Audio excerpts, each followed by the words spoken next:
War on women is not a new social issue, but a new wave in the women's rights movement that began in the mid-1800s.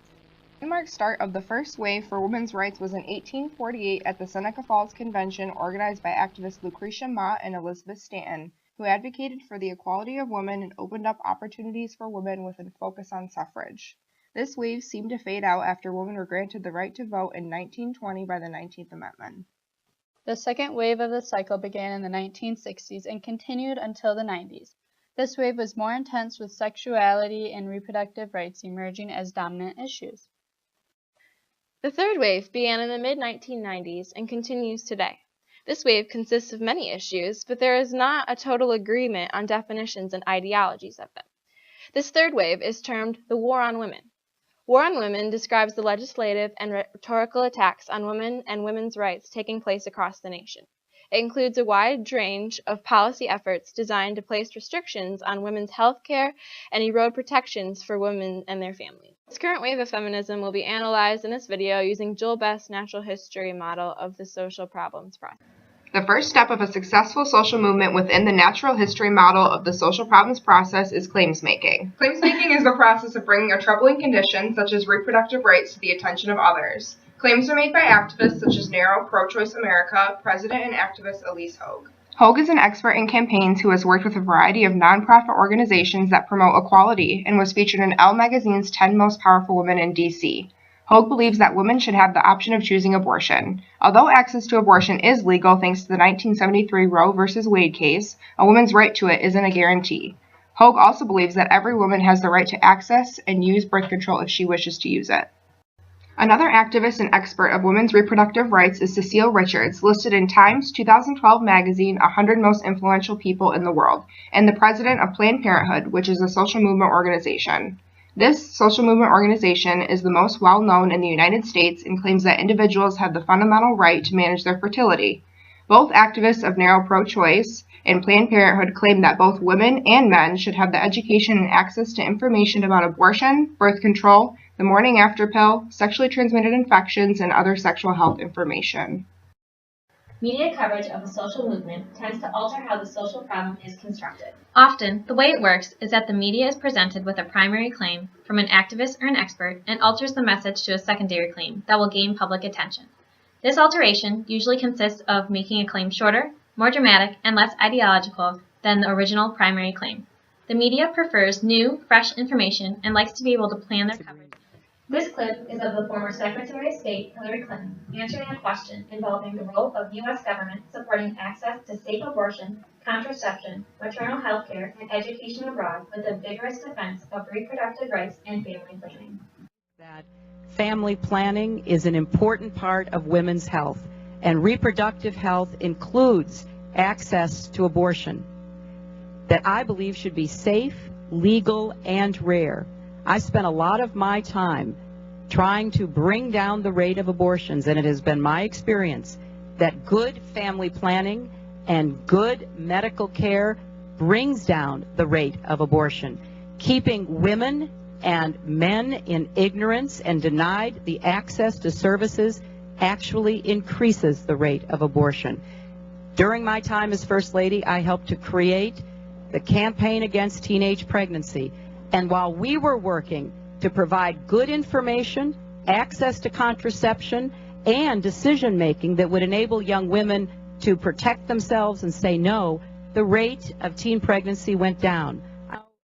Hillary's main claims here are that if women are given the proper education and tools to prevent pregnancy, abortions will stay safe, legal, and rare. This media article from the Baptist Press reshapes Clinton's claims, emphasizing what they thought would best gain public attention into secondary claims. The article states, Secretary of State Hillary Clinton acknowledged at a congressional hearing the Obama administration regards abortion as reproductive health care and believes women throughout the world have a right to the procedure. Although a lot of people listen to what the media has to say, Best believes that the media is probably more effective at agenda setting than at communicating particular messages, which is further seen through public reaction, the third phase of the natural history model. Best believes that claims makers in this process want to understand the public's reaction. Claims makers use feedback they receive from the public to modify their claims in hopes of making them more persuasive. A CBS News poll asked participants, with respect to the abortion issue, would you consider yourself to be pro-choice or pro-life? 45% of the respondents considered themselves to be pro-choice, whereas 48% considered themselves to be pro-life. 3% responded as neither mix, and 3% didn't know what the terms meant. This poll is an example of how surveys attempt to distill people's complex problems into one or two questions, forcing people to choose a position even though they might be somewhere in the middle of an issue. A second public opinion poll demonstrates to us that public opinion polls are not always correct, and results can vary upon how the question is worded. This second poll asks, do you think that abortion should be legal in any circumstances, legal under most circumstances, legal under few circumstances, or illegal in all circumstances? 27% said always legal, 13% legal in most circumstances, 38% said legal in few circumstances, 20% said always illegal, 2% were unsure.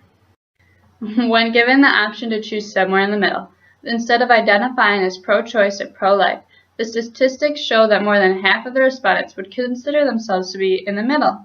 The results of the public opinion polls plays a role in policymaking, the fourth step of BEST model. Policymaking occurs when activists get the attention of not only the public and the media, but the policymakers themselves. Policymakers entail members of the government, state officials, or even policymaking at a smaller level within an organization. The most well-known policy involving the reproductive rights of women is the 1973 U.S. Supreme Court case, Roe v. Wade. That a woman, in consultation with her physician, has the constitutionally protected right to choose abortion in the early stages of pregnancy, that is, before viability. Since then, the Roe v. Wade decision has been upheld by the hard work of social problems workers. Social problems work is the application of the constructions of a troubling condition or a social policy to practical situations. Social problems workers are the people who deal with subjects or the people affected by the social problem. For the war on women, social problems workers are typically lawyers who work with their subjects, usually women who have been marginalized by issues like reproductive rights. In 1992, lawyers fought for and won the Planned Parenthood v. Casey court case that upheld the basic right to abortion. This case expanded the ability of the states to enact all but the most extreme restrictions on women's access to abortion.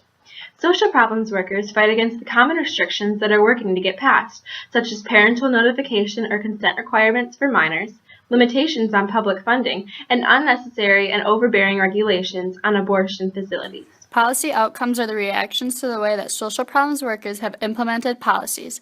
BEST refers to the three general types of critiques about social policies. The first critique is that policy is insufficient.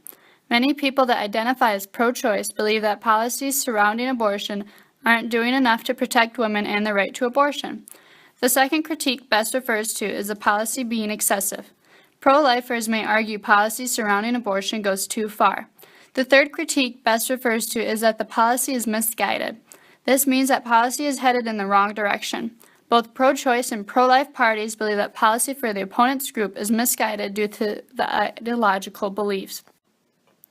BEST's natural history model of the social problems process explains the route a claims maker can try to take to make their troubling condition successful. War on women activists and claims makers alter their claims based on the public's reaction to the policy outcomes. Social problems workers apply the current policies made by policymakers in the best way they see fit.